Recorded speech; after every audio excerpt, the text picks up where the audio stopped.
Alright, what's up everybody? I'm back at y'all with another video. Now for this one, we're going to talk about will Fast and Furious be as big as Marvel or almost as big as Marvel? Now, what made the franchise go up? As y'all may know, it was Fast 8 that made the franchise started getting bigger and bigger and bigger. So I love all the Fast and Furious movies, but with Fast 5, that's when it started coming action-packed. I'm talking about action from beginning to end. It started with Fast 5. And a lot of people believe it's because The Rock was in it. Now, I believe it's the writers that made that decision. And Justin Lin. Hold on a minute. Justin Lin? And he's back for Fast 9. Now, Justin Lin was the director of, I'm pretty sure he was the director of Fast and Furious Tokyo Drift. And he was the director of and then he came back for like Fast 5, and then he directed Fast and Furious 6, and then he stopped. I think that's all he directed, and then he ended up stopping. So, will Fast and Furious be as big as Marvel or almost as big as Marvel? Now, you know the Marvel Cinematic Universe, if y'all may know. Now, I think it could happen, be bigger or big as Marvel. So, let's talk about the franchise real quick. Now, pretty much it's already a universe. And I'm going to explain to y'all why it's a universe right now. Alright. Because some of this stuff in here is pretty much spin-offs. And I'll get to that in a second. Now, Fast and the Furious, we'll start it all with Vin Diesel and Paul Walker, right? Great racing scenes. Pretty cool action scenes. Like decent action scenes. And you got a little bit of fighting in it, but not much.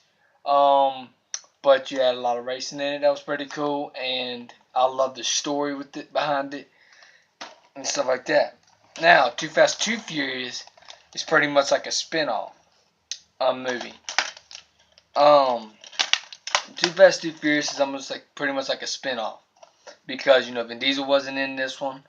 You got Paul Walker.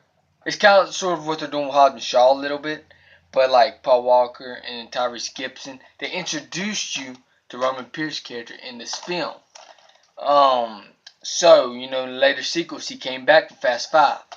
So, yeah, this film, I mean, I love this film, to be honest. But, it just ain't my number one favorite. I got a lot of favorites. That's probably why this is so low. Because I have a lot of favorites of this franchise. And, I love pretty much everything. Like, it's hard to choose which one's my least favorite, to be honest. Like, it's just crazy. That's how much I love this franchise too much. Too Fast, Too Furious is sort of like a spin-off. Now, we get to Fast and Furious Tokyo Drift, the most hated one in the franchise, basically. There's a lot of people's least favorites.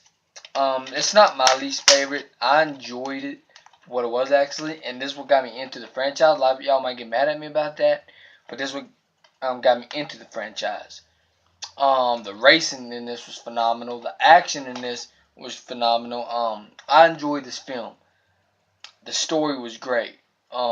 It had the most racing in it. It had more racing than action in this one, but this was also sort of like a spin-off. Also, so Fast and Furious Tokyo Drift is sort of like a spin-off. I forgot that one guy's name in the film. I know his name's Sean in the film, but I forgot his real name. But they should bring him back in Fast 10. Wait until Fast 10. Bring everybody back. Or wait until a credit scene in Fast 9. And then bring this guy back. I think his name's Lucas Black or something. I think that's what his name is, his real name. But yeah, wait until that, like, a credit scene. Leave us with the credit scene. Bring him back to join the team. Like, for him to join the team and get you ready for Fast 10. It's like they're going against something really big that they don't know what they're about to go up against. And it's like he helps out. He's a good racer. He enjoys the family, so he ends up becoming family with them. So that would be awesome if they do that in Fast 10. Bring everybody all together, everybody. I heard that The Rock and Jason Statham won't go be in Fast 9, but I think they'll be in Fast 10. They better, because I want everybody in there, including Lucas Black. I want everybody in there. I want everybody back, including him, and I want him to join the team.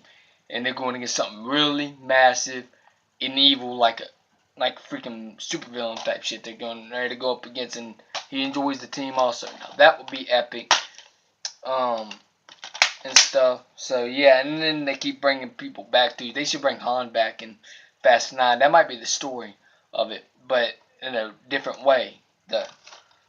Now we go to Fast and Furious, the fourth Fast and Furious movie. I know it says Fast and Furious instead of Fast 4 or something like that, but Fast and Furious, that's when they brought Letty back, Brian O'Connor back, Paul Walker, Michelle Rodriguez. I know all their characters' names, but yeah, they brought Vin Diesel back. They brought, they brought Dom back. They brought, Jordana Brewster, which is Mia. They brought her back, but they killed Letty off in this movie. But later on in the sequels, you find out that she's not really dead. So basically, in this franchise is pretty much like Marvel in a way, but without calling themselves superheroes. But yeah, Fast and Furious, great film. I enjoyed it. I enjoyed pretty much all these films. I'm obsessed with this franchise. Now, Fast 5, I know it seems that way just because The Rock was involved. That's all of a sudden, that's when the action went up top notch. I'm talking about top notch action, because this basically showed action from the beginning. It leads off right after the fourth Fast and Furious film. And Fast 5 is definitely a good movie. You got great fight scenes. That's why I love this franchise. It has everything I want. It has great fight scenes, racing. A lot of people say, oh, Fast and Furious don't have racing no more. In this film, they race from freaking cop cars and shit too. Like that seems crazy. And then I also like when Vin Diesel and The Rock fought, like Dom and Hobbs fought, boom, boom, boom, boom, boom, and stuff. That was freaking epic fight scene. Then they try to get the money, so they all like end up getting, pretty much they was getting the job done and stuff like that to get the money, so they don't have to worry about nothing no more. And what's crazy? They brought Tyrese Gibson back, and when I first seen him, I'm like, oh shit, it's like a crossover almost, and it's like, pretty much like Avengers in a way. I told you it's like Avengers. And Fast 5 is definitely a great action film, and it's rewatchable. I could put this in and rewatch it anytime. Then we go to, Fast and Furious 6. They up the stakes. This time they up the stakes. They bring in more action. They bring in a super villain. They made a super villain. You hear that? Super villain. And that is Owen Shaw. And he played pretty much like a super villain in this film. And you find out in the film, that Letty is still alive. And this film is epic. You got great fight scenes. You got great action. You got the scene where Vin Diesel was racing against Letty towards the middle of the film. You got that in this film. And this film was amazing. Then we go to Furious 7. Furious 7, like, you got Deckard Shaw, which is Jason Statham's character, Deckard Shaw. And this film was straight up badass. Jason Statham was going all through motherfuckers. Like, he was literally, he didn't care. He'll fight The Rock. He just didn't give a shit. He'll fight The Rock. He'll fight the biggest motherfucker ever, The Rock. Then he's like, I'm going to go after Dom now. I'm going to go after the whole freaking family. And he was straight badass in this film. And the start of the film even gets me chills. He's like, rest now, brother. I'm going to show you one eye score. He goes out there with the badass music playing. And he's like, I'm going to whoop some ass, basically. And he's something for the team and stuff. He's just a straight bad. He's like the Joker in a way, or the Winter Soldier. From Captain America, the Winter Soldier. And then we go to The Fate of the Furious. Now, The Fate of the Furious has action from beginning to end also. Both of these films have action from beginning to end. These films, Furious 7 and Fast 8 was in the $1 billion club. Like, I looked up the box office with these 3 films, and they both made like $1 billion. So this is like a big franchise. It's getting bigger, and Fast 9 is probably going to have the most money. I'm pretty sure it's going to have the most out of all of them. And then number 10 comes out, and it's going to probably top the last one. So yeah, I'm pretty sure it's going to be really good. But this film, it starts off like people keep saying, well, oh, in this film you got a little racing, but it wasn't that great of a race scene in Furious 7. But the fight scenes and everything is good in this film, though. By the way, and then the Fate of the Furious, they also introduce you to another supervillain, and Cypher. Like, she's a supervillain, she can act into anything and everything else. And Dom turns back on his family, and you find out why in this film. And it starts off with the freaking great race scene. I'm talking about a badass racing. People talking about racing. Well, watch this damn movie if you hadn't seen it. The Fate of the Furious, Fast 8, The Fate of the Furious. It has a great racing scene at the beginning, and you have freaking submarines in the fucking film. You got all this stuff. You got great fight scenes and stuff. It's a good film, but like I said before, like my number 1 so far is Furious 7. Until Fast 9 comes out or Hobbs and Shaw comes out, one of them might be even better. Who knows? But yeah, I love Fast 8, The Fate of the Furious. I love this film to death. That's like my number 2 favorite. Number 1 favorite is Furious 7, of course. My number 2 favorite is Fast 8. So yeah, I'm excited for Fast 9.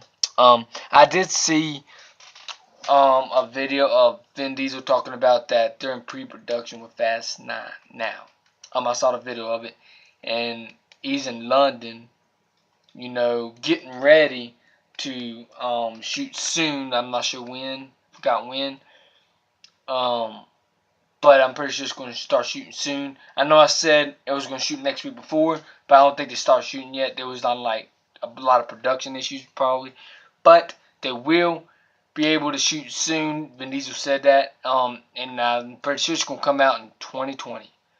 So yeah, we got Mia coming back. That'd be cool if they bringing everybody back for Fast 9. But, you know, of course we're getting the team back and stuff. But The Rock and Jay Statham ain't going to be in Fast 9. So, but it could still be good, though.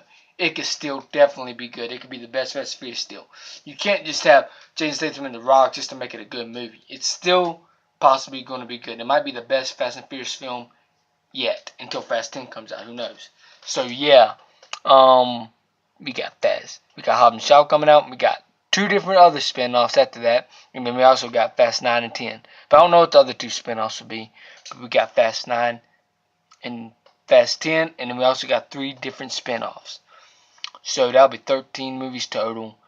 And that's just a lot to me. And I love it. You know, I'm pretty sure the reason they're doing that is because you got diehard fans that want more. So that's why they're probably doing that. And Fast and Furious is one of the biggest action franchises of all time. So yeah. So yeah, that's why, like, yeah, so I think that Fast and Furious could be as big as Marvel. So yeah, I guess that's it for this video. If you enjoyed this video, please hit the like button, please subscribe and share, and also hit the bell so you know when the video is uploaded. Peace out. Hope you enjoyed this video. I'm out. Peace.